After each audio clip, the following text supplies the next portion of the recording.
என்ன மாப்பிள மாமனை கண்டுக்காம போற? எங்க வர? டீ வாங்க. நாங்க என்ன சாராய கடையாடா போட்டிருக்கோம்? நாங்களும் டீ கடை தானடா போட்டிருக்கோம். எங்க அக்கா நல்ல கடையை பார்த்து வாங்கிட்டு வர சொல்லிச்சு. என்னது நல்ல கடையா?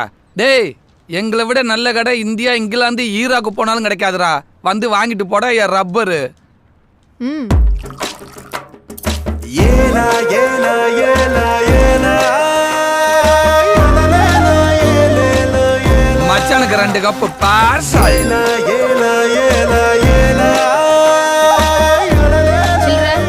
நாங்க என்ன ஓடியா போயிடுவோம்? அப்புறமா உங்க அக்கா வந்து வாங்கிக்க சொல்லு. பட்ட பங்கு பங்கு. எஸ், அங்கே பாரு பங்கு. அட பாவிகளா, நான் போட்ட டீ நாய்க்கா. என்னடா பண்ற? நாய்க்கடை ஊத்துற. நாய்க்கு அடி அடி நல்ல அடி. நாய் செத்து போச்சுன்னா யாரா பொறுப்பு? அதானே.